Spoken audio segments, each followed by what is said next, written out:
Our reflection today is the second part of the one I started, last week, from the phrase, grace is but glory begun, and glory is grace perfected. Last week I discussed God's grace, and today I'm going to just briefly touch on God's glory. To write or to speak on God's glory would take up weeks. It could be an entire semester, because it has taken up entire theological treatises. Entire lifetimes have been devoted to this subject. Here I can only give but a brief definition and give but a glimpse of some of the ideas presented. The definition of glory, just the word, from the Latin gloria, is fame and renown, and is used to describe the manifestation of God's presence as perceived by humans according to the Abrahamic religions. Abrahamic religions are those that have Abraham in them. In other words, Judaism, Christianity, and Islam. In comparison to the desire for glory from God, stands the desire for glory from man. Thomas Aquinas, in his Summa Theologica, cautions that it is an inordinate desire of glory or praise from man as a sin. He lists this as vainglory, as a capital vice, and in some cases as a mortal sin. In other words, vanity. This is different than seeking honor, for honor is not renown of and for itself, but is renown from and of deeds done in the service of and for God or others. Honor is renown from others and due to action and service, versus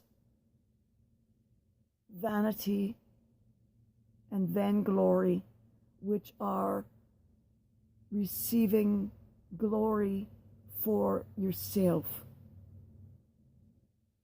God's glory is hand in glove with God's holiness. The holiness is internal to God. It is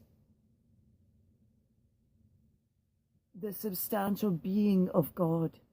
And the glory, the gloriousness of God raises the holiness to a whole new level.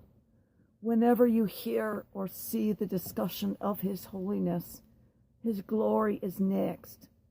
When you think of the music, when you think of prayers, for instance, the Hallelujah chorus, His holiness on high, glories on high, and glorious triumphant.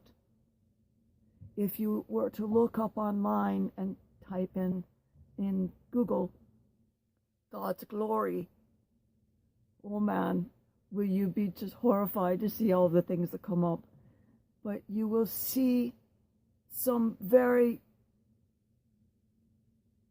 wonderful discussions. I mean, I spent hours on this, and some of them are quite easy to read, and I encourage you to go in and look at them. If you look at the first 10 discussions, the 10 writings, they are very easy to read and understand. They're not all this highbrow stuff that's over your head.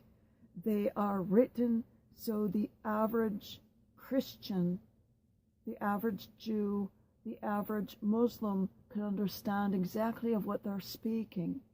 And they use quotes from each of the holy books to describe, and they use music, scripts, and they use all of this to elevate the discussion, so that they're using things that you've heard and seen before to elevate it and to bring it home to you. I really encourage that. If I had put it all here or brought it forward to you, I would now be speaking for 30 minutes. We didn't want to do that.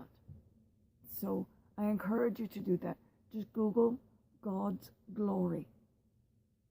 Thank you. See you tomorrow.